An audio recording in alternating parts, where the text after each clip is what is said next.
In this third workshop, land management relation to ecosystem services and soil protection and impact assessment procedure, I will deal today with soils, soil functions, soil ecosystem services, and an overarching issue. This is a strategy for soil protection, the European strategy for soil protection.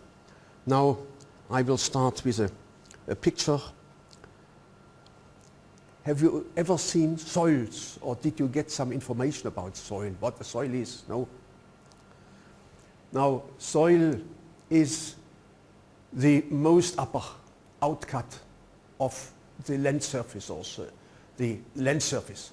You can see here a piece of soil which was cut out here of this piece of land. When we talk about land, we mean topography, we mean land cover, vegetation, for example. There could be also a little lake in here, or a river or something else. It's all land in the broadest sense of meaning. And here, this is a soil which has different horizons and is a very important issue in the environment.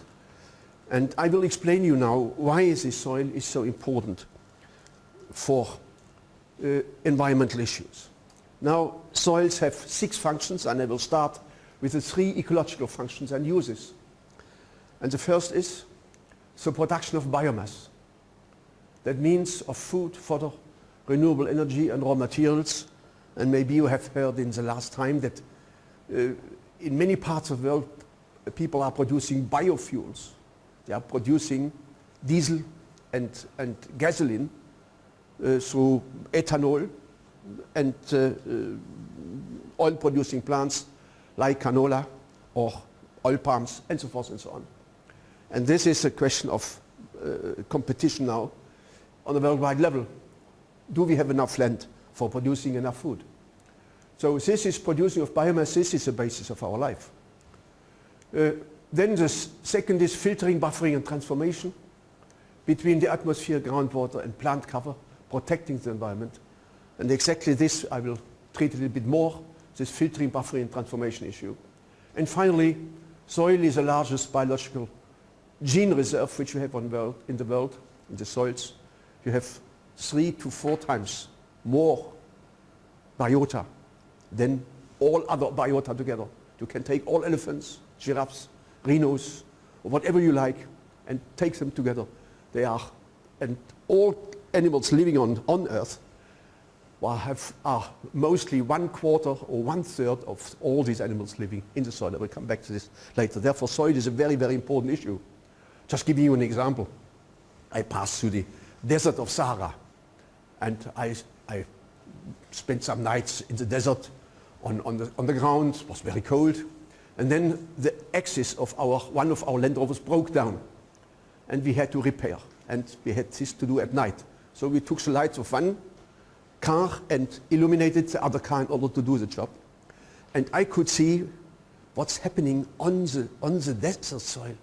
It's unbelievable. I saw snakes, rats, hunting, a lot of insects running. So even when you don't see at daytime any animal, any biota on top of the soil, they are living underground, and at night they come out for surviving. So it's fascinating to see that, only to tell you that soil is a very important habitat for organisms. I will give you some examples later. Now, what I said is filtering, buffering and transformation between atmosphere, groundwater and plant cover, protecting the environment. I will talk about this issue now, and for this I give you this picture here. You can see that a lot of material is coming down to the soil in form of solid, liquid or gaseous, as inorganic or organic compounds. Can be pollutants, for example, and they enter the soil. Some of them are just destroyed or mineralized or metabolized by sunlight and other processes, and are leaving directly or evaporating. This is not the point, but I would try to inform you now, or explain now what going into the soil is important. And the question is, what can the soil do for protecting our food chain here or our groundwater, which we are using as drinking water? These are two basic needs, food here and groundwater here. What can the soil do in order to help us to keep this stuff out of the food chain and out of our drinking water? Now, the soil can filter mechanically in the pore space. I will show you this pore space. This is a filter process, a filter like any filter. Then the soil can buffer. This is a physico-chemical process through adsorption on surfaces or precipitation on surfaces in the soil. And finally, the soil can transform. This is a microbiological or biochemical process through alteration and decomposition through the many animals and biota living in the soil, especially bacteria, fungi, and others. So we have three mechanisms: the mechanical filtration, the physiochemical buffering, and the microbiological biochemical transformation.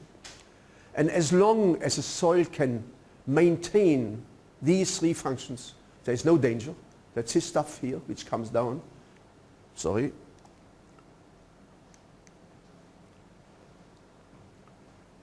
comes into the soil solution and can be washed out into the groundwater or taken up by plant roots, harming our food chain.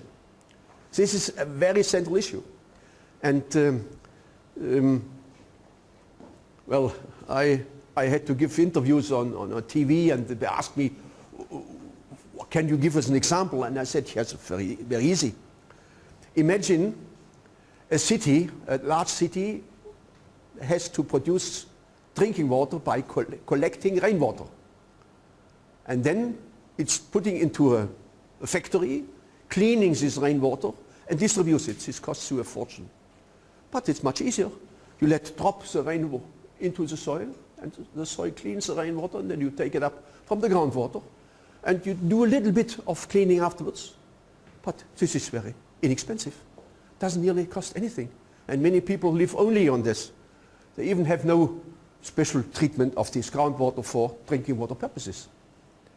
So this is an enormous capacity that our soils are cleaning rainwater, because each drop of rain falling on the soil has to pass the soil before it becomes groundwater, and therefore these three functions are extremely important. Also, when you have oil spills, what happens now at the coast of Alabama or Florida at the moment, with this oil spill in the Mexican Gulf. It's the same. If this stuff comes on the sand or on land, there will be, of course, a lot of processes here, microbiological processes. Unfortunately, this will be within 2 or 3 years, it's gone because the temperatures are very high. But partly it goes into the sand, and though you have the same procedures here, especially this transformation, biochemical and microbiological transformation. So nothing will be left. Okay, is this clear, more or less? And what I want to tell you now, show you now, is why do we have such a high filtration capacity? What is the inner part, the inner volume of the soil? What are the pores in the soil?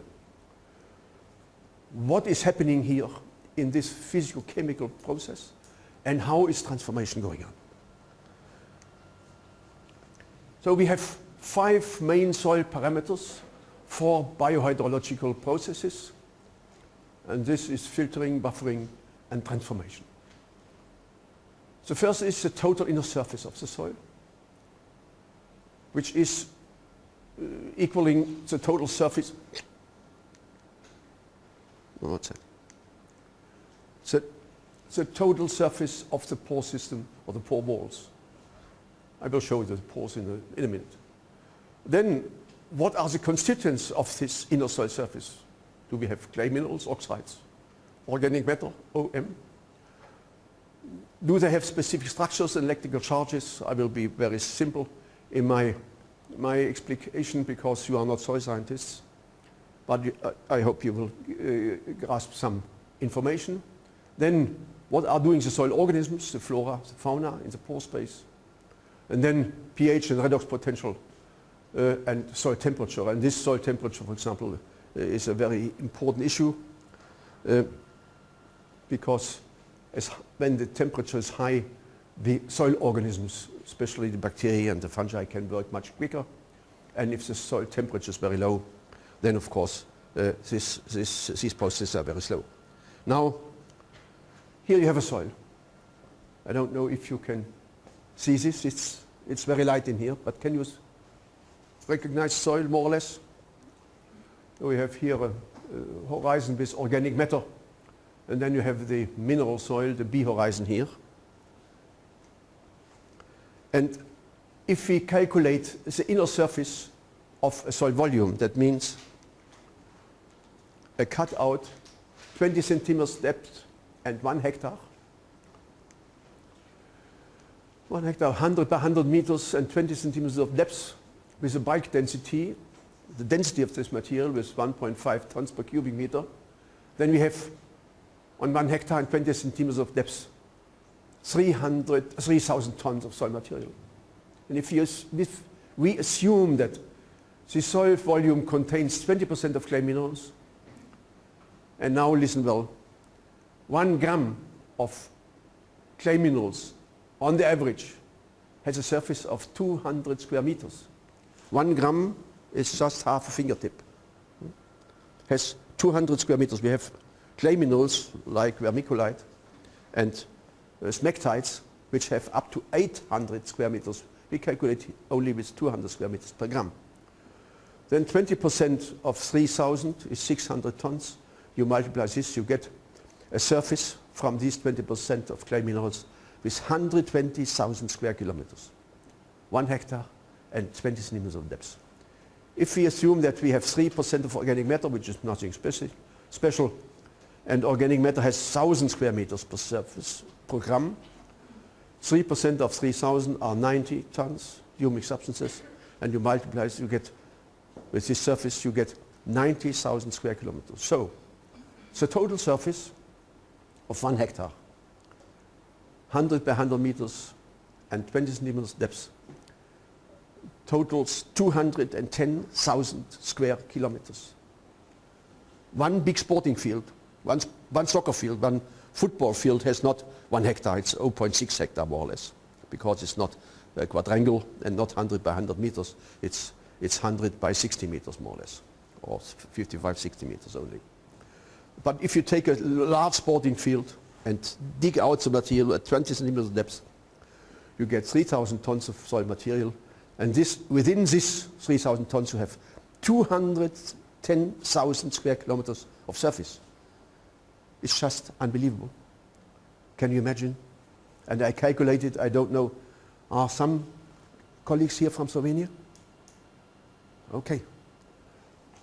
Slovenia, this nice, marvelous country, has 20,250 square kilometer surface.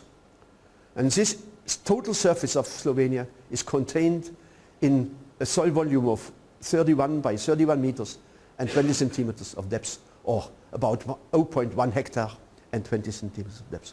The whole surface, inside. And the question is, how does this come? What's this? What's the reason? Now, soils have specific structures.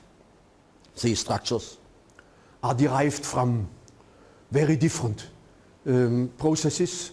This is a gram structure, Gramby structure. This is a cellular sandy structure. This is a blocky structure, the prismatic structure.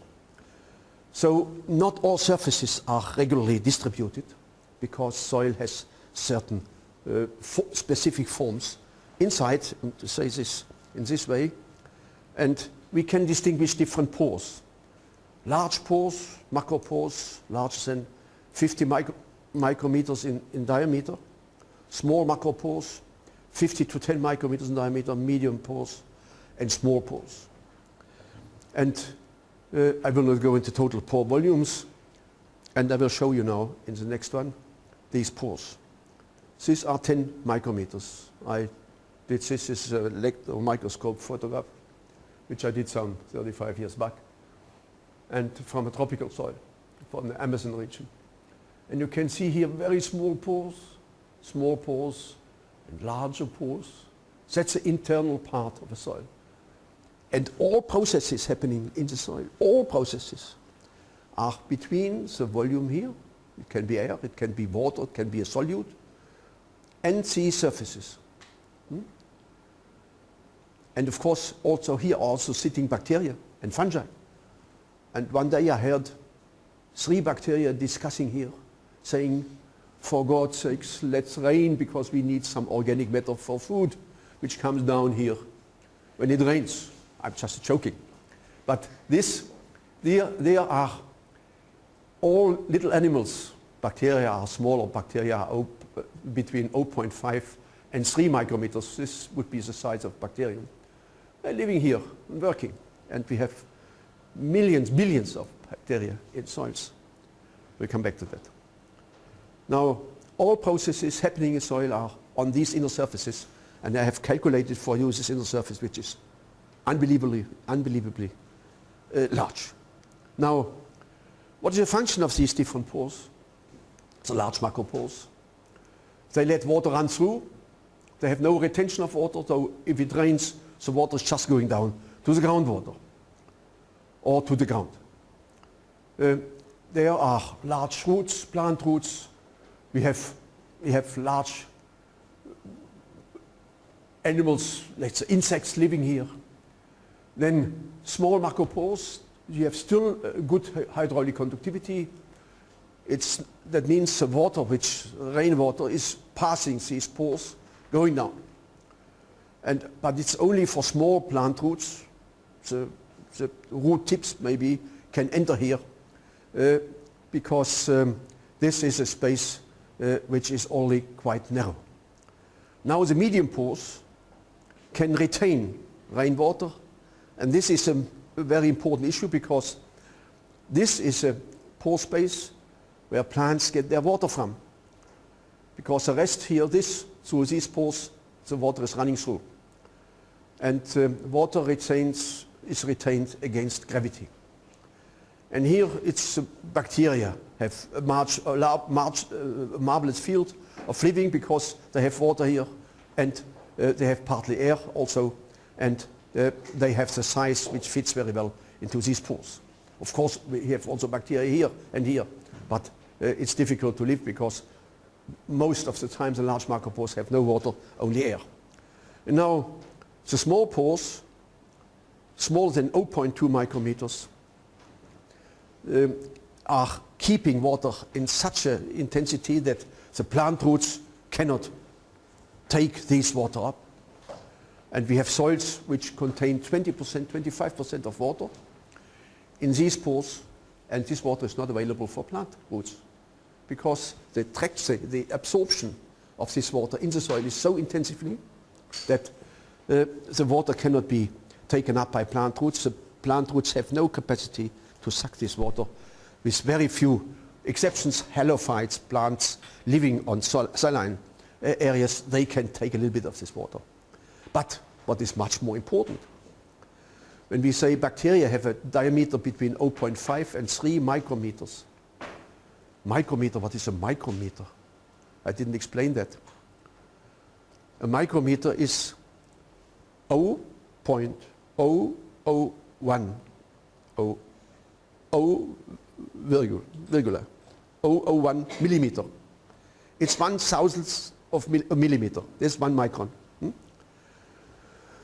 And so the bacteria are too large. They cannot enter in small pores, 0.2 micrometers. And as soon as chemicals are entering these pores, and they can enter these pores, they cannot be attacked by microbes. And these are the hidden residues, problems creating liquids in the soil or pollutants in the soil.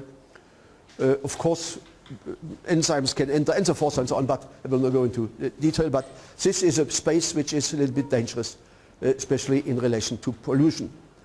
Now, going forward, we have seen the total inner surface and the pores which are in this surface. Now we are looking which constituents are in this inner surface. And here you have a design of pores, very simple. Macropore enters a medium pore, and this medium pore enters the small pore or micropore here. Pores are a continuum, and the question is which material is forming the walls of the pore, because that's very important. Are these humic substances? Are these clay minerals? Are these oxides? And we will look now again which type of material we have in the system. Here you have again the same picture, 10 micrometers, large pores, medium pores here, small pores here. And I made some pictures of material sitting here. I took material from here and analyzed it, what type of material we have here on this pore. And you see it here. It's a clay mineral, it's a kaolinite. These are terms which you don't know. This clay mineral you are using every morning at least, and daytime as well, because it's in porcelain. Porcelain is made of this material here, of clay, kaolinite. And here you have gibbsite and aluminium hydroxide. So these are the materials which are forming this surface here. And if we go even forward and look a little bit more detailed on the surface of this clay mineral, we will find organic matter, peptide-like or others, sitting on the surface of this clay mineral. This is now an enhancement of angstrom dimension, and fixed to this by negative charges. Now, all these materials which I've shown you have specific structures and have electric charges, and this is important. We have an enormous surface, and all these surfaces have electric charges. Permanent charges, clay minerals, and variable charges in the oxides and hydroxides or organic matter. So we know we have enormous total inner surface, which I've shown you. The constituents have specific structures and electrical charges, positive and negative charges. That means they can fix cations, anions, doesn't matter. And this is another mystery of soil. Now let's go to soil organisms. What's happening here? Again, back to the soil, which I've shown, and organisms are mostly sitting here in the A horizon. And here you see what happens with a leaf of a tree when it falls down in autumn. There are a lot of insects and biota eating this with their mouth and producing such detritus which they ingest, and in the intestines, same with us, they are producing new organic matter or CO2 and water. Now, these are the little animals. I will go into details. You have here a selection of microfauna, mesofauna, tardigrades, nematodes, woodnites, springtails. This was an isopod. Go back here. This is an isopod here. And this isopod is eating only the inner parts of the leaf. The nerves remain here. Very simple, because the isopod has no enzymes to digest cellulose and hemicellulose, which is in this part of the leaf. Though they eat only the inner part, like the cake which we have. We like the inner part of the cake, but not the rim. That's hard and we don't like it. But they have a good reason for not eating this stuff here, because I simply cannot digest it. Now, a lot of nematodes. We have many, many different nematodes in soil. Springtails, entophors and so on. So, there's an earthworm here. Earthworms are one of the only animals in the soil which can create their own space. They are eating soil, and these are very interesting animals because they can get in the mountain area here up to 60 centimeters of length. I have photographed, I didn't bring it, in the Amazon jungle after rain, one earthworm with 1 meter and 30. First I thought it would be a serpent, a snake, but it didn't move like a snake, so I went closer and this was an earthworm.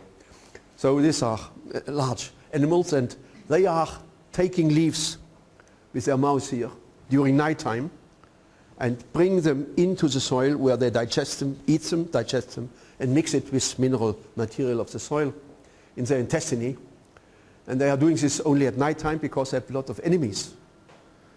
Rats, hedgehogs, and many, many other animals like, of course, it's a fantastic meal to have an earthworm. And so they have to, they must be very careful, and they normally come out only at night time for seeking for organic matter which they can then digest later. Now, going forward, this I have shown. And now we have the bacteria, actinomycetes and fungi, different forms of bacteria. And this is fungi. This is not to scale because we have this mycelium would go up to here to half a kilometer if they would have the same scale as here. Just to show you the different forms. These are now in total, we have about 25 tons of these animals, these biota, in a hectare, and 30 centimeters of depth. Now I use 30 centimeters because this is the main rooting zone of the soil. You can nurture on top of the soil 3 cows. These are 3 livestock units, LSU, or 1 to 1.5 tons of animal. They can nurture, they can be fed on top of the soil. At the same time, in the soil, 25 tons of organisms are living, 10 tons of bacteria and actinomycetes, 10 tons of fungi, 4 tons of earthworm. Can you imagine you take from a sporting field 4 tons of earthworm and carry this out of the place? Would be quite difficult.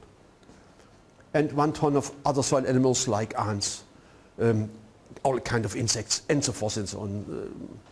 So this is an average for a very fertile soil. Let's say a pasture soil can be less. If you go to the desert soil, which I have described before, you have maybe half a ton or 1 ton, maybe 1 ton or 2 tons of living organisms in the soil, in the desert. Not 25, it's impossible because there is not enough organic matter for living. And you can imagine that 25 tons of organisms are doing a lot. So if organic matter like oil comes into the soil, specialists of the bacteria can start to attack this and to mineralize it to water and CO2 and carbon dioxide. Yes, please. In a rainforest, how much of biomass exists in the soil? In a rainforest, you have about maybe a little bit more, or this is for European conditions, maybe a little bit more than 25 tons. But not much more. No, not much. Yes. Let's say between 30 and 20 tons of ours. Yes, please. We have a question referring to the pores. Is there a relation of the size of the pores depending on the depth of the soil, or there even? Yes. Very good question. Let's go back. Yes, because the main factor of forming these different pores is the activity of organisms. Organisms in soil depend on organic matter. This is their food. Roots which are dead, leaves which are decomposed, as I have shown you at the very beginning. No, that's too far. Sorry.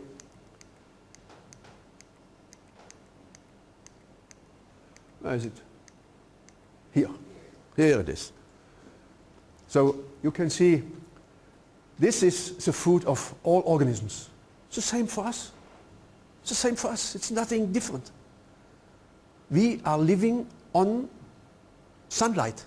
Sunlight is producing with CO2 organic matter, chemical stuff. through photosynthesis. We cannot photosynthesize, we as humans. And the biota living in the soil cannot as well.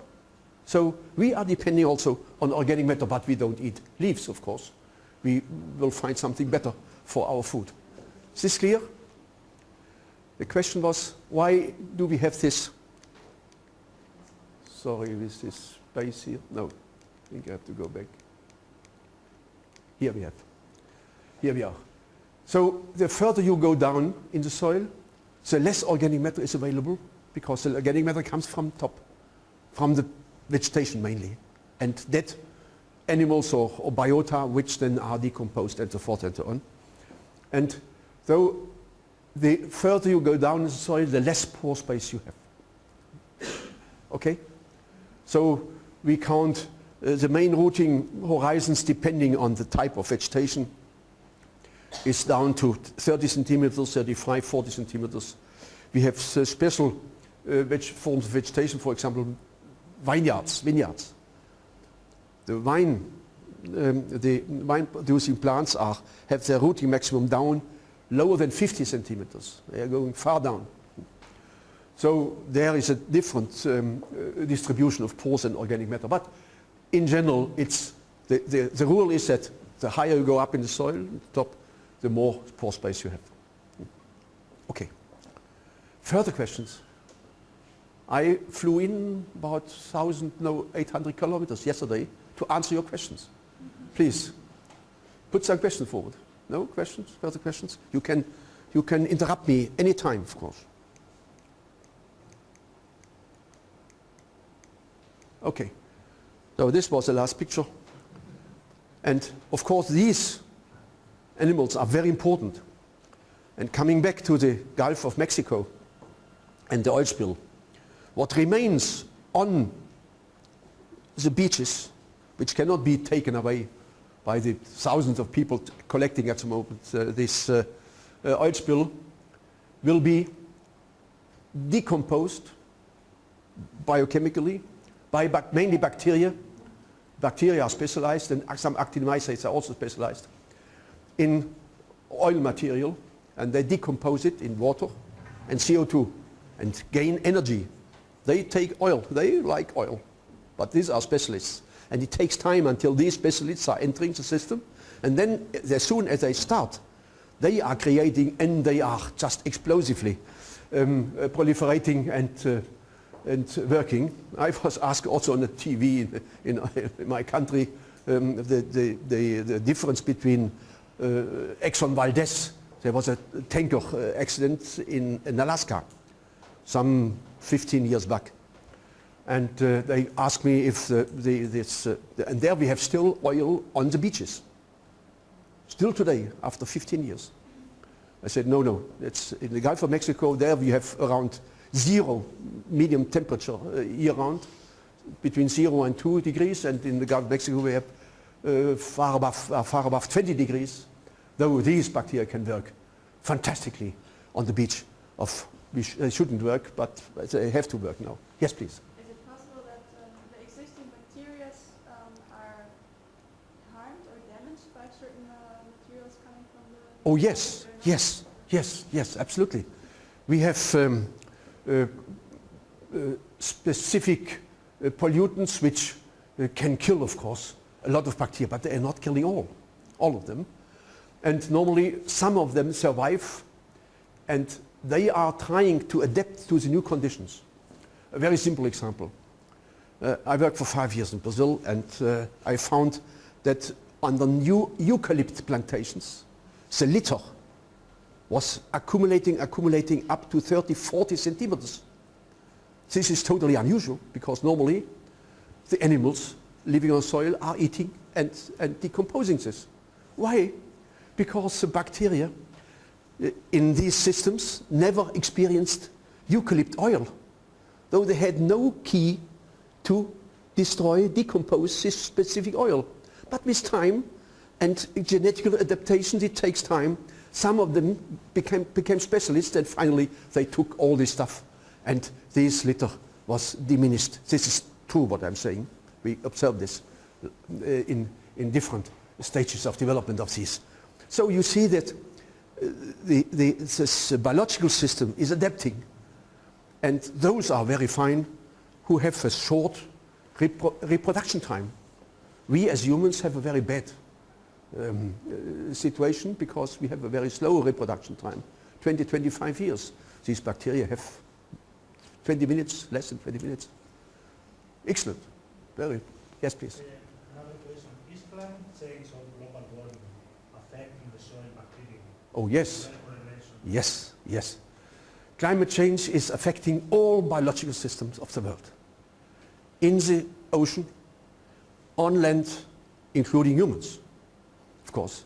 We don't perceive it because we are protecting ourselves, we have air conditioning, we have all kind of things to protect ourselves. But the bacteria have no air conditioning. So, very simple example. Sorry.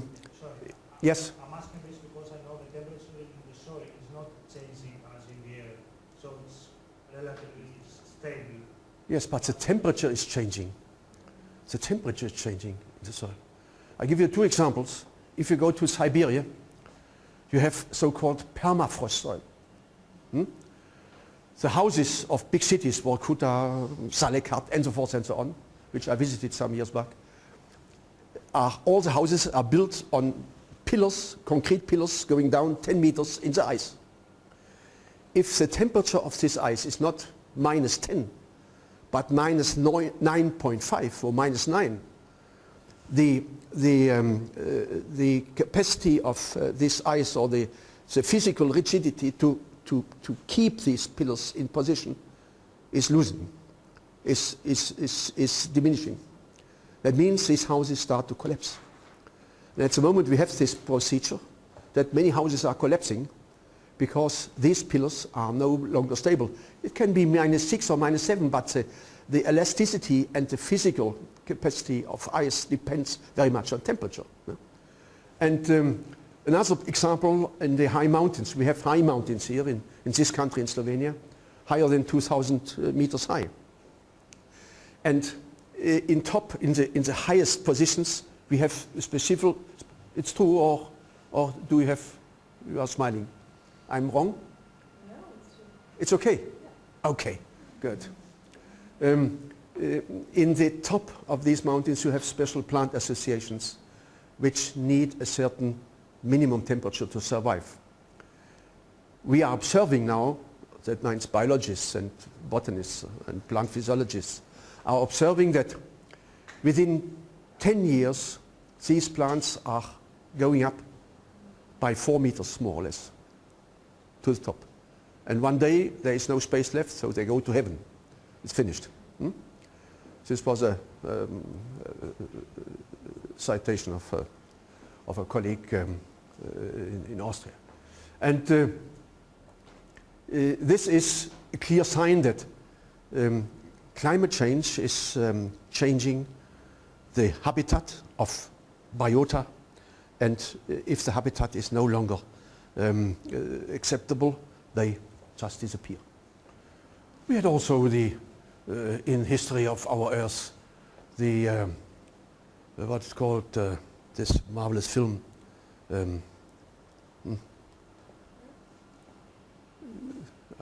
Jurassic Park. You remember maybe. Huh? These animals don't live anymore because the conditions are no longer here. So we have a constant adaptation. The only problem at the moment is that many of these animals are not, let's say, disappearing because of natural changes. Natural changes are climatic changes mainly. They are disappearing by interference of humans. I will come back to this a little bit later. Any further question here? Okay. Then we go one forward a little bit. What I have shown you is that stuff coming in the soil, risk. We are talking about risk, and you will hear from Professor Dubu this afternoon, I think, about pesticides and problems with pesticides. And the question is, what can be done? What is the capacity of soil for dealing with pesticides? Mechanical filtration, probably not. Physical-chemical, of course, but physical-chemical precipitation absorption, most probably, and transformation will be the most important issue. I have given you some indications what's happening in the soil. I have shown you the inner part of the soil, the large surface in the soil, the chemical possible reactions and the biological reactions in the soil.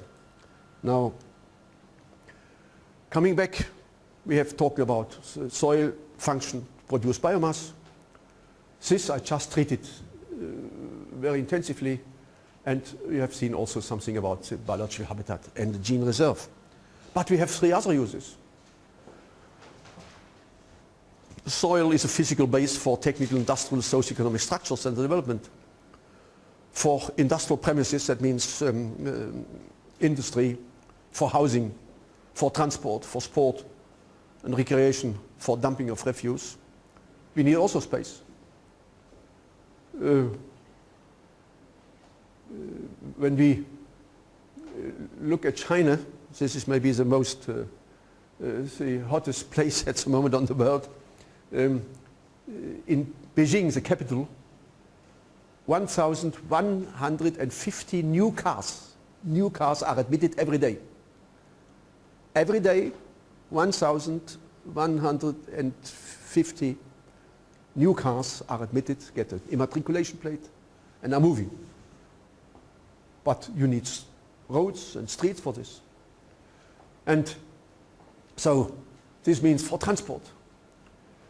And in Germany, and Professor Wiggering can know the data better than me, we are losing or sealing at the moment between 100 and 110, 115 hectares per day in my tiny country, Austria, which is 4 times larger than Slovenia. It has about 84,000 square kilometers. We are sealing at the moment between 12 and 15 hectares per day. Per day. Finished. These are 20 sporting fields per day. Finished. New houses, new roads, new highways, and so forth and so on. New car parks, and so forth and so on. This is a scaring issue. In order to build these structures, we are using raw materials in form of clay, gravel, sand, which we take out of the soil, for making concrete and so forth and so on. That means we use soil as a source of raw materials. We take also water out of the soil, and we are changing geogenic energy, but this is a topic which I will not treat here. And finally, and this is very important, soil is geogenic and cultural heritage, forming an essential part of the landscape and concealing or hiding or protecting palaeontological, there's a P is lacking here, sorry, and archaeological treasures. That means without soil we would not find a lot of graves or graveyards, graves, people in the graves, or a lot of archaeological discoveries which still are waiting for being detected. Now this, so in total, and here I will finish with the topic of functions of soil. In total we can say soils have 6 main functions. Producing food, biomass, wood, all kind of organic material, so photosynthesis. Second, soil is filtering, buffering, transforming between the atmosphere and the groundwater. Third, soil is a habitat for genes, for biota, very important, very important. Fourth, soil is a source, is a physical basis for all technical structures. For creating, fifth, soil is producing or furnishing raw materials, sand, gravel, clay, and so on, for making bricks. And finally, soil is a geogenic and a cultural heritage because it protects paleontological and archaeological treasures. You know the difference between paleontology and archaeology? What means paleontology? Fossils. Pardon? Fossils, yes, of animals, excellent. And paleontology? This would be also paleontology, but archaeology, what would this be? Pardon? Yes. This is humans and what humans did. Humans themselves. You can also put humans under paleontology, but I wouldn't do that. because they moved around pretentiously, though they are falling under, under archaeological treasures and all the structures which human created, graves and so forth and so on. Houses or shelter or whatever you need, and weapons which are left over and so forth and so on. This is archaeology. Okay. Here we have them. You have the 6 functions once again. You have soil for producing biomass. This is agriculture here. Soil as a filtering, buffering, transformation issue is the groundwater. Soil here as a gene reserve. Soil as a physical basis for infrastructures. Soil as a source of raw materials. And finally as a grave here in a hill. Geogenic and cultural heritage. I could tell you many stories because we are cooperating also in my institute with paleontologists and archaeologists, mainly archaeologists, because we can still detect or define how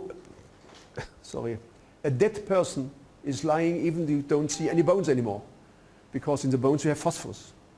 And under certain conditions, especially in alkaline or neutral soils, this phosphorus is kept in the soil through absorption. So you can say that this part of the body was lying here, the crane was lying here, very easy. So we can even define how the dead person was buried, in which direction and so forth and so on, through soil analysis. Okay, now these are the main 6 functions of soil and land.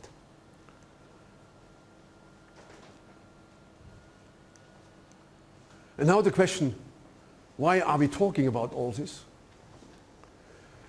Because the soil is providing us goods and services. Goods is material, for example, plants.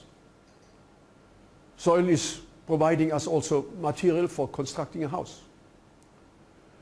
Soil is delivering biota to us, because between a singing bird and an earthworm you have an intimate relationship, because the singing bird here lives on insects living in soil. You have a relationship. Soil is cleaning our groundwater through the mechanics, the process which I just described. Soil has a relation to open water through erosion, for example. Soil has a very important relationship to air, because soil is capable to sequester carbon dioxide, putting this carbon dioxide in soil, organic material, in top of the soil. Soil has a lot to do with culture. I wrote 2 articles about soil and religions, world religions. What is the relation between soil and the religion, or soil and the belief, and soil and world views? Very important. In China, in Beijing, you have a square, a monument of soils. 4 different colored soils are on a big place. This is the first monument on soils, because the Chinese understood, because of Confucianism and Taoism, what soils means for human culture, and the relation between us as humans and soils and nature in general is very simple to describe. Either we say we are superior to nature, what many people believe, we can do everything, we are superior, and there are other religions and worldviews who say we are part of nature. We are part of nature. This is a totally different approach. If I feel I'm part of nature, so I have to obey certain rules. Or I'm superior, I can do whatever with nature, which is unfortunately or fortunately not possible. So there are very different extremes in worldviews and approaches to nature and approaches to soil. I could talk a lot, but I will now go forward. And this is very important, and we can calculate part of these goods. The production of food you can calculate. Have you ever seen a farmer going in autumn when she or he has harvested the fruits of the field, going back to the soil and say, my dear soil, I don't have money with me. You get 100 euros because you did a good job for me. Have you seen that? No, me not, me not. But what these farmers are doing, they're giving soil back nutrients in form of fertilizer or manure in order to keep them in a good mood to produce again. Because we are taking up on the soil with each harvest a lot of nutrients, which we eat and distribute somewhere. We are excreting every day, each of us, 3 grams of phosphorus. And the question is, what we are doing with this phosphorus? Do we recycle it? And what does it mean, phosphorus in the future? I will go into details, just to give you some more holistic views on things, how we have to look at nature and look what we are doing and how it's functioning. Okay, now we can calculate this. We can calculate also, or we start to calculate carbon sequestration. People get shares and all kind of things. We can calculate easily the function of soil in filtering water, getting clean groundwater which we can use. The Netherlands, for example, wouldn't have enough drinking water if they would not filter Rhine water. They take water out of the River Rhine, which is not a clean water. Of course not. They're putting on sediments, Rhine sediments, soils and sediments below, and take it up again at 96 meters of depth, pumping it up, cleaning it a little bit, and they have drinking water. So they use, really, the Dutch use soil and sediments for cleaning Rhine water for drinking water purposes. And if they wouldn't do that, they wouldn't have enough drinking water.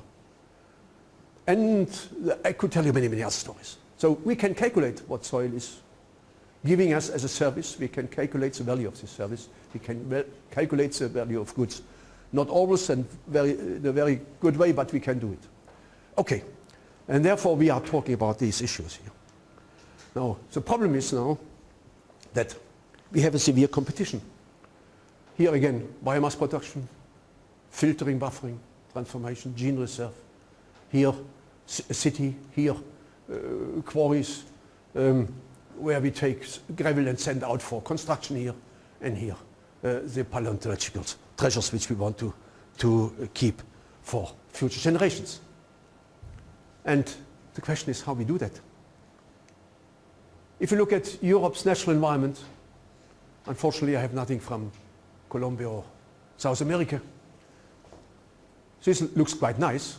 You can see here Paris, you can see Berlin somewhere, Moscow somewhere here. And if you like nighttime, the question is what we are doing. What are we doing here? And for example, here in Andalusia, between 75 and 90 in 15 years, they sealed more than 35% of the surface for building new hotels, parking lots, and so forth and so on. I'm not blaming the Andalusians or the Spanish. This happens in many parts of the coastal area of the Mediterranean basin. We are also doing this in many other parts. You see here, Belgium, Netherlands, very densely populated here. The urban agglomeration of London and the forth and so on. Now, what does this mean? What does this mean? Here, these are 5 kilometers. This is a true picture, but long time back, since '76. This is Villingen-Schwenningen in the southern part of Germany. These are roads of the first and second orders. This was a highway at that time in construction. And of course, it's clear that between these urban agglomerations here and the adjacent agricultural and forest areas, you have a lot of loads coming down on these areas. That means all these lines here, linear structures and the agglomerations have an impact, enormous impact through the air, through other processes of transport on the adjacent agricultural and forest land. Very simple. Here you can see it. We are digging out in deep positions, in inert positions where it's not harming us. Oil, as long as it is down, doesn't harm anybody. But then we pump it up and make mistakes like they did just recently. Then of course we're getting the problems here, here on top of the soil. And we are digging out oil, coal, and so forth and so on, ores, copper, cadmium, zinc, iron, lead, and so forth and so on, and salts, for example, phosphate, fertilizer. And we are bringing this in circulation through traffic, through industry, through settlement. I cannot go in detail. And putting all this in terrestrial, and here is lacking the aquatic ecosystems, and we, you and me, we are part of the system here. And the loads which are coming from these inner positions are still going on without any reduction at the moment. And the question is, how far can we survive with these increasing loads with heavy metals and all kind of stuff? And we are producing every year more than 1,000 new chemical products, chemical formulas. And the question is, what is happening with this? Endocrine disruptors and so forth and so on. I will not go into detail. What is happening here? The bacteria have no problem. They adapt very simply because they have a very short reproduction cycle, very short. They can adapt to it, but we.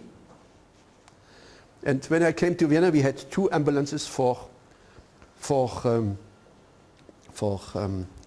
called allergies. 2. The city has 1.7 million inhabitants. 2 ambulances. Now we have more than 100 for allergies. And I'm not saying that all these allergies derive from these increasing loads, but a big part of them certainly. So the question is, how can this go on?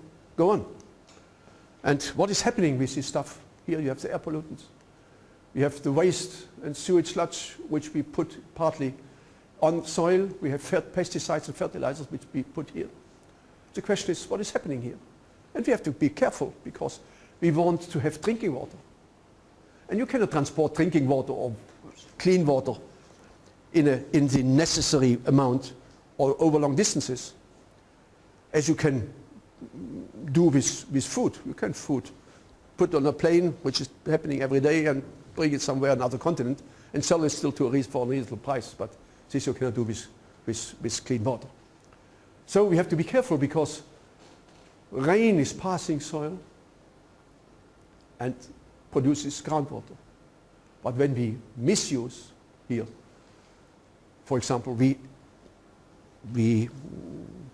use products which are not clean or which may be pollutive. For example, for groundwater, what we did in the past, and doing less and less in Europe, but in other parts of the world certainly not. Unfortunately, then of course we don't obey the rule that soil is also producing water, not only food.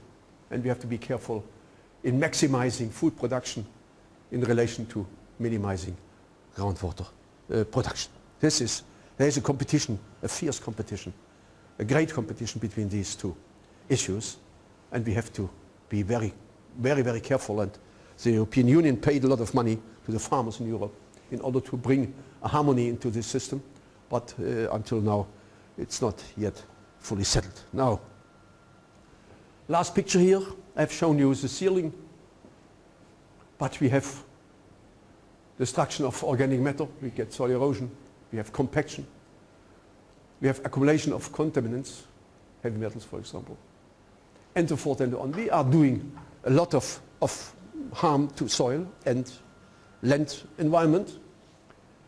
And this was also detected by Crutzen, a Nobel laureate who detected the ozone layer together with Molina and Sherry Rowland.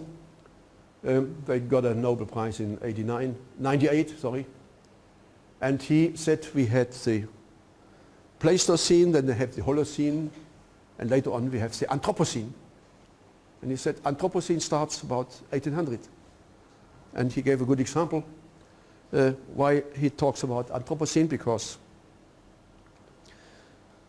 the James Watson, a famous English engineer who did, what was the invention of James Watson, 1784-86, what did he do? James Watson, yes? Steam engine, exactly, yes, he invented steam engine.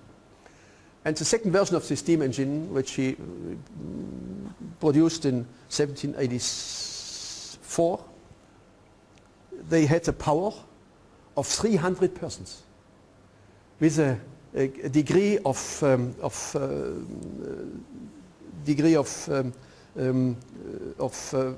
work of less than 1%. That means he could put together the force on a little spot, the force of 300 persons. And this was, he said, this was the first hour in history, in human history, that humans had something in hands which is very strong and can harm nature. So he started with this and said, here starts the Anthropocene. Now, for many reasons, and the 15 ministers of environment in 1972 defined main threats to land and soil in Europe: sealing through urbanization, industrialization, contamination, erosion by water and wind, compaction, decline in soil organic matter, loss of biodiversity, salinization, alkalization, and floods and landslides. 8. 1, 2, 3, 4, 5, 6, 7, 8. And this was not defined by scientists. This was defined by politicians.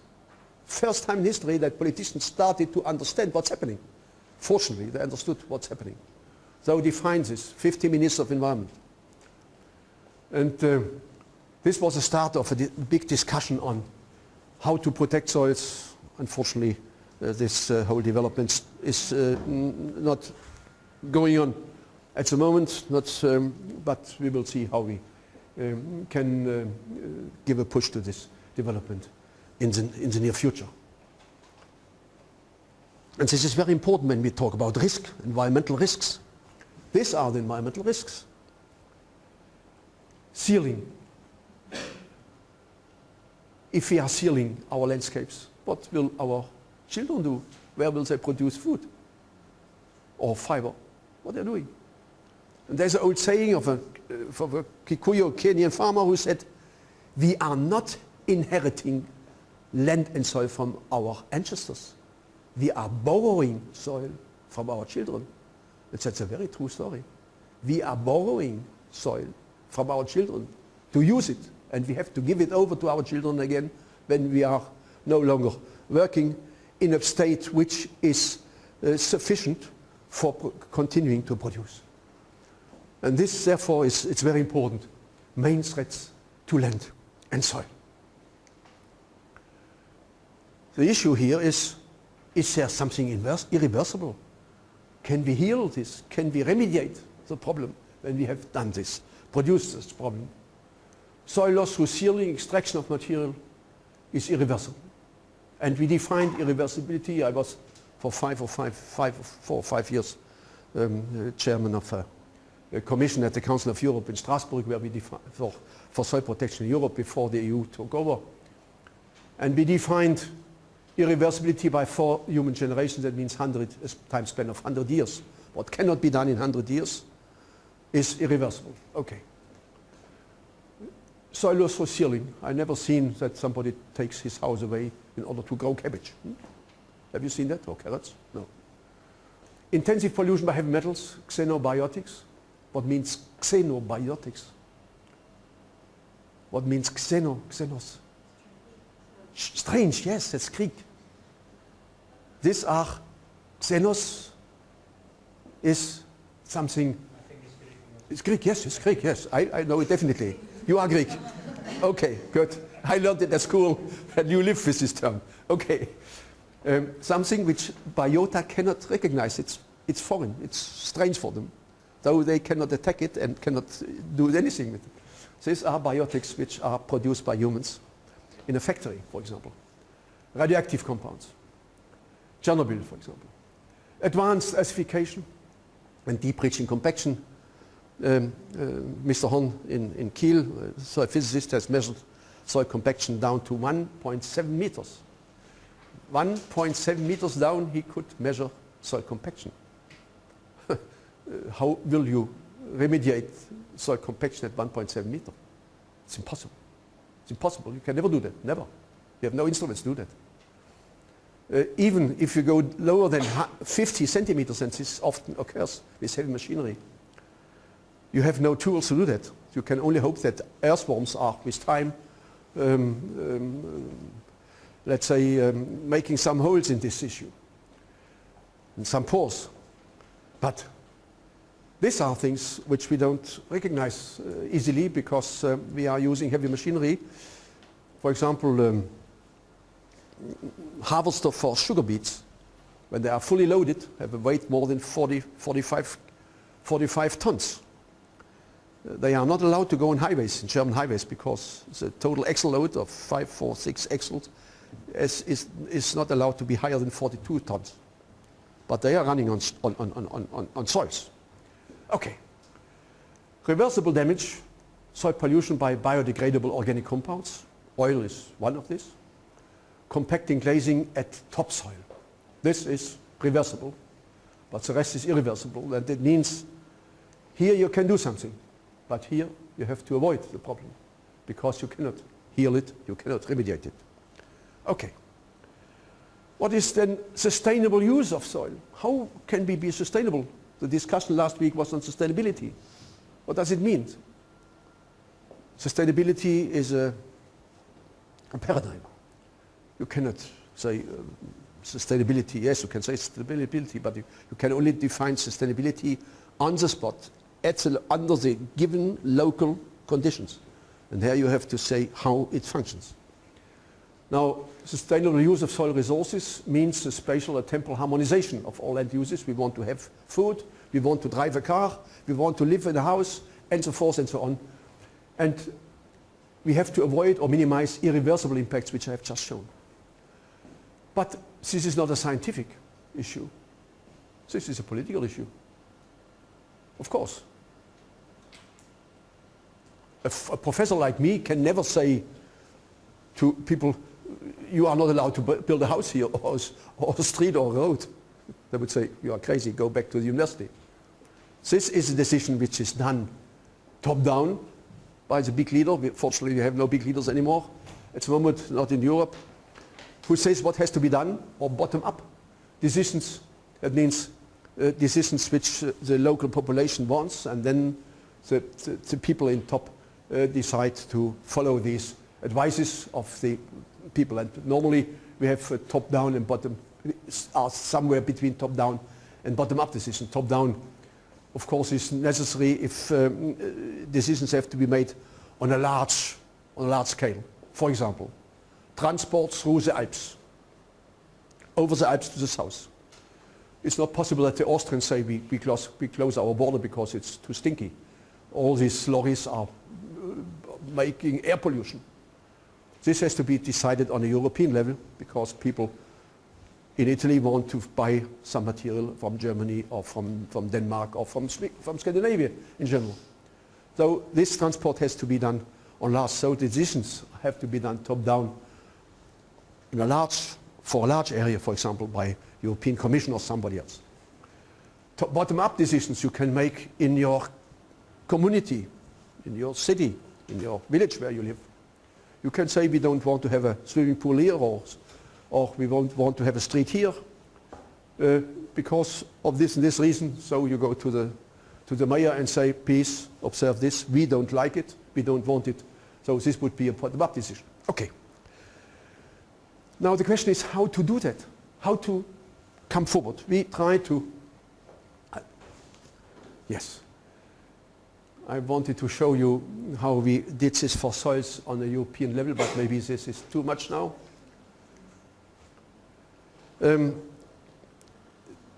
We said that in order to steer this political decision process, we need indicators. And indicators in this sense is information for understanding and managing complex systems. Did you treat this issue, indicators, already in your course here? No? It's a very central issue. Because if you want to discuss with a politician, I come back to this very soon, you have to find a tool to convince these people what should be done as a scientist. Because if not, there is a politician and a decision maker, and here's a scientist who knows a lot how to share information. And these indicators can be cultural, social, economic, ecological, or technical information. Indicators for sustainable agricultural land management, for example, can be direct and indirect. An ecological indicator is for sustainable agricultural land management is soil quality. It can be groundwater quality. I just explained this in detail. It can be biodiversity, because when we lose biodiversity, there must be something wrong in a short time distance. Human health. If we cannot eat the food because there are pesticides on it, it's an ecological issue, an ecological indicator. A technical indicator is access to land, to the land. Do people have the access to the land? I worked 2 times in South Korea, a long time back in 72 and 73. And there were agricultural areas, paddy fields, villages which you could only reach through the dams of the paddy fields. There was no street, no road, nothing. It was all transported on the shoulders. So there is no access to land. People sometimes have no availability of tools. This is a technical indicator. A socio-economic indicator is the economic wealth of the local population. Do the people get enough money to survive? Access to social resources, to if they have a hospital or something else. Health care service. And the cultural educational level, for example, have the children chance to go to school? What is the educational level of people? These are all indicators. Indicating if there's a sustainable agricultural land management. Now, we have criteria for these indicators defined by the OECD, the Organization of Economic Cooperation and Development, and published in 1998. The indicators must be policy relevant. We have a lot of data. Scientists have always a lot of data. But they must be policy relevant, focusing on the real demand.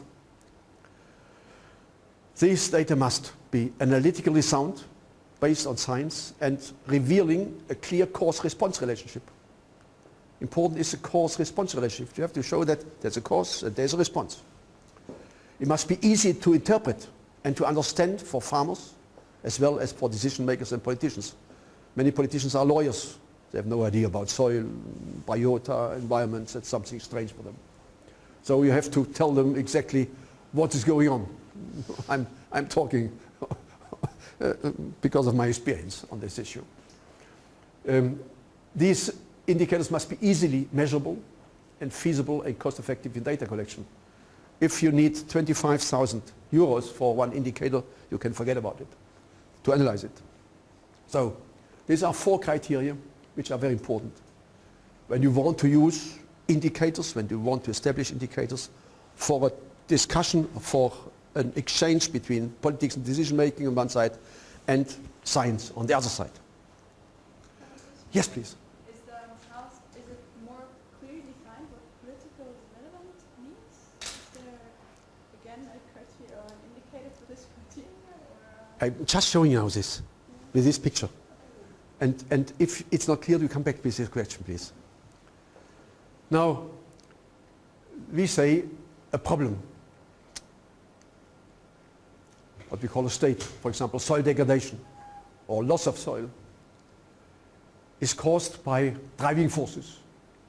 So driving forces can be transport, can be agricultural production. Agricultural production, for example, is a driving force which produces pressure. This pressure is, for example, emission of pesticides.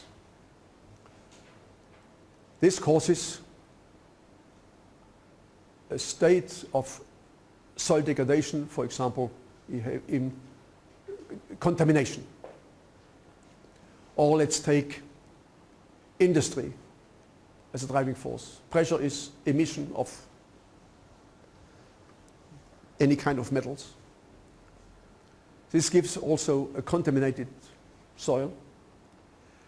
This state has an impact, because a direct impact, because if you have a degraded, a contaminated site, you cannot produce food there, because this food is not eatable, it's polluted. This is direct impact. The indirect impact is if this lasts for a longer time, people have to move away because they have no income anymore. So we have a change in population and so forth and so on. And in order to help in this situation, you need a response. And this response has to be given by politicians and the decision makers. There are different possibilities. I will not go into further details here because it would be take too much time. We can talk about this in the seminar tomorrow easily about this issue. And this is a very crucial issue, and this is a very central issue if you want to do something for the environment. You need to know how to speak with decision makers and politicians. And now I make this story very short. Very short. Imagine you go home to your country and you go to your Minister of Environment and say, "Milady, sir, we have a problem. We have detected a large contaminated land in this and this area." And then this lady or this gentleman will say, "Okay, but why do we have this problem? Can you tell me why we have this problem?" So you have to say, "Sir or milady, new industry here is causing a lot of emissions to the air or to the water, for example, in the river. So this industry as driving force has made this pressure emission." She or he says, "Yes, okay, I understand. But has this any impact? Because if this problem has no impact, it's not interesting for me as a politician. Not at all. What means a contaminated site? It must have an impact." So you have to explain there's a direct impact, there's an indirect impact, and if the person understands this, they will put the third question to you. The first was why, the second is has it impact, and the third question will be, what would you recommend me to do? What should I do? Can you give me some advice how we can get rid of this problem? And this would be the response. And they always put a fourth question, according to my experience. They always ask you how much does it cost, but this is not a question which we have to solve here. And this is exactly, and therefore we are using this DPSIR, driving force, pressure, state, impact, response. If you look to Google, you'll find DPSIR, and you'll find a lot of literature there. But be careful, not everything is on Google. I have a lot of problems in my university because people look only at Google. And what doesn't exist in Google doesn't exist. This is not true. We have a lot of other very valuable information which is not in Google or on other electronic information systems which are in the library which we should look at as well. If not, we are reinventing the wheel, and this is going on now intensively. I could give you many examples what's happening at the moment. Because of that, people are not looking literature anymore. Now, going back to the responses. You can give different responses. You can start with driving forces. You can start with pressures. For example, agriculture. Production in Ghana, or let's say maybe Cameroon or somewhere. Ghana not good, but Cameroon. People are not replacing nutrients because they have no money for replacing nutrients on their fields. What they are doing is nutrient mining. They take out a lot of nutrients but don't replace it. They have no money for fertilizer. The state is a depleted soil, nutrient depleted soil.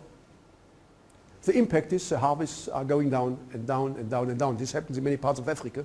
This happened also after the domination of the Soviet Union, because there were no factories anymore for fertilizers. The land was given back to owners which had no money to buy fertilizer. I have a lot of experience in these countries between 89, 90 and 98, 2000. Tremendous nutrient mining. And the question is what to do. You could give as a response fertilizer to the farmers. It would be not very intelligent, but what you can do is to change the market conditions in such a way, that's an economic instrument, that the farmer gets enough money. Then he can buy his fertilizer himself. He doesn't need to get a gift as a fertilizer. Though you see there are many, many possibilities to treat such an impact or a problem here as a state. You can work on different levels in order to avoid or alleviate the problem. So this was, the question is, do we need research concepts for defining indicators? based on DPSIR? Well, time is running. Maybe I can go through very quickly now, but I would like to come back to this maybe tomorrow when we have the seminar to explain in more details this issue. It's a new approach. This approach was developed by OECD for agri-environmental indicators and then was taken up by the European Environment Agency and they developed the DPSIR approach. And this is a central issue which is used all over to look at the problem and to ask first where does the problem come from, what is the impact of the problem and what are the responses. Now when we look at the soil, or you can use this in all kinds of ecological issues, the main research goal first is to understand the processes in the system. Okay. Then this is very important to know where these processes occur and how they develop with time. This is very important because sometimes you see a problem, but the problem is also in the development to diminish or to decrease. You don't know where you stand. You need to know how this problem or the process develops with time. Very important. Then to know the driving force and pressures behind the problem, behind the process. To know the impacts on eco-services provided by the subsystem, soil or other environmental compartments. And then finally, to have the operational tools to remediate. We define then research clusters. And here I can show you these research clusters. Analysis of the processes.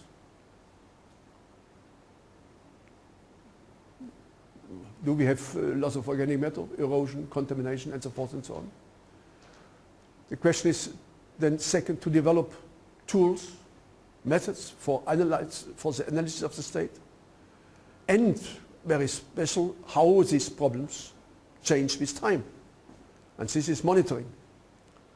Monitoring is very important, and we are spending a lot of money in Europe for monitoring soils and environment in general. The third point is to relate these threats to driving forces and pressures, cross-linking with culture, social, economic drivers. For example, now let's go one step further. Agriculture. This is agriculture policy of Slovenia, agriculture policy of Austria, of Germany, and so forth and so on. What does this mean? Is this policy developing or influencing erosion, loss of organic matter, decline in biodiversity, compaction, salinization, contamination, even floods and landslides? What is regional planning? What is regional planning doing with the erosion, organic matter, decline in biodiversity? What is transport, new roads doing? Are they causing erosion? Energy policy, development policy, and so forth and so on. Very important issue. This is the central issue, to show that policies, laws, regulations are causing damage to environment, in this case to soil. But be careful. We have the World Trade Organization, the former general agreements in terms of trade. And many of these decisions are not made in the country region at Brussels or in your respective country. They are not made at the farmer household level. These are the different levels here. They are on the world level. If you define prices for rice on the world market, every farmer here has to run behind this price. Land tenure, family structure, everything is influenced. Through decisions taken at the worldwide level. Sorry, I'm always. So we have to be very careful and to look where are the decisions taken. Or in Europe now, many decisions are taken in Brussels. And these decisions are of course harming also, or influencing, not always harming, farmer household level, of course. So market conditions, transport systems, social security, educational systems, and so forth and so on. Keyword, Bologna. And so forth and so on. You can use this scheme also for ecological driving forces, climate change, loss of biodiversity, and so forth and so on. I can come back to this if you are interested tomorrow. Now, the question is, analyze of impacts. Impacts of the soil problems to air, to water, to biomass production, human health, biodiversity and culture. What means erosion? If we have erosion, what does this influence? Erosion influences air. Erosion influences water, especially open water, and indirectly groundwater. Erosion influences biomass production, of course. We are losing the best part of the soil. Erosion is influencing human health, certainly, locally, and erosion is influencing biodiversity. So, soil problems are touching a lot of ecological compartments: air, water, biomass or vegetation, human health, biodiversity. And finally, the question of development of strategies and operational procedures. We can talk a bit about this a little bit later. But now I come to the crucial point. Which sciences do we need to do this research? To find indicators, to develop indicators for talking to politicians and decision makers. Now, to understand the processes in the soil system, you can do this by soil science, interdisciplinary research, soil physics, soil chemistry, soil mineralogy, soil biology, possible. As soon as you want to know where these processes occur and how they develop with time, it's totally different. You need geographical sciences, geostatistics, geoinformation systems, GIS. This is not a soil science issue.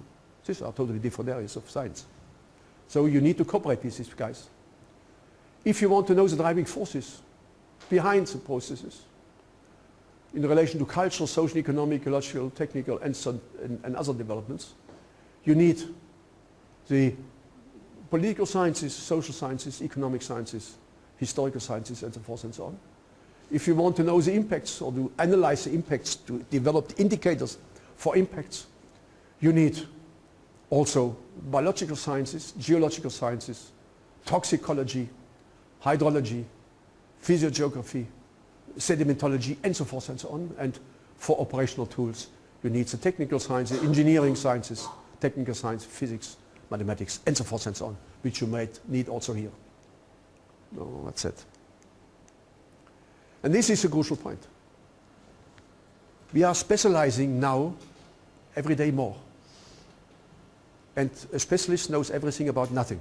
This is a very simple definition or a minimum of. But all the problems which have to be solved in relation to environment, these are complex problems. People living in an area, they are earning their money. There are social questions involved, economic questions involved, environmental questions, toxicology, and so forth and so on. A lot of things involved. Who can do that? If you take 50 specialists and line them up here, maybe we put here 40 only, and you ask these 50 specialists, please solve a complex issue, not one would move. They wouldn't know where to start. In which corner they would have to make analysis. So you need again a brain, one brain, two brains, or a good model in order to say, you start in this corner, you start in this corner, and then we come together. But it's much more complicated, but because a social scientist uses a totally different terminology than for natural scientists. I have a lot of experience. Often I think I understand this guy. No, he means something totally different. Same is with economics. They have their standard vocabulary, and behind many of these terms are textbooks. Oh, textbooks. Very clear definitions. They learned this in their study, but I, as a soil scientist, I did some other studies. I never learned this terminology. So how to talk to these colleagues? And this is a crucial problem today. To talk between different sciences, because the terminology is different.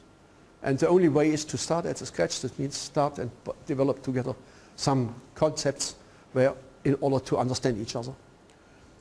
The politicians want a concept. They want something more holistic. They don't want to have from a water specialist something. This doesn't help because there are people living, there is industry. It's meaningless. And this is a main problem of dialogue between science and politics now. And if I may say something else, I'm old enough. 35 years back, I experienced calls which came from a ministry people who work in the ministry, they said, I was reading a scientific article. This and this. Do you know the guy? Is this valuable? Can I use it? I said, you can use it or forget about it. So these people, they were around decision makers and politicians, was a group of people which was able to read scientific literature. This is hopeless today. So we are publishing in very nice peer-reviewed journals with high ICI index, interesting issues. And on the other side, politicians have no idea what's happening. No idea what's going on. Because there's nobody translating only few things, in few countries. Germany, for example, has some organizations close to the government, advisory groups, which try to explain these things and to translate it in politics, but many other countries don't have this. To translate scientific findings into political, let's say, indicators or decision tools which help politics to decide. And this is a crucial issue. I could go forward for much more time, but this is something which we have to have in mind. And you are in between somewhere. You have to help. If you are studying, you should know what's happening in order to help to come over this problem. Now we come to the end. Conclusions. Soil ecosystem services comprise 6 main soil functions and uses. This might be an examination question. Sorry to say this so bluntly here. Maintaining soil function, including biodiversity, is a key question for delivering ecosystem services. With the DPSIR, driving forces, pressure, state, impact response approach, it is possible to understand and to manage complex ecological technical systems. For the definition of indicators, new research concepts are needed, including interdisciplinary multiple approaches bringing together technical, ecological, social, cultural, social and economic sciences. And indicators based on this approach can bridge between science and technology on one side and stakeholders decision making politics on the other side, transferring knowledge from those who have it to those who need it. And that's exactly the topic of this summer school, to understand these issues. I think this was it. Yes. Thank you very much.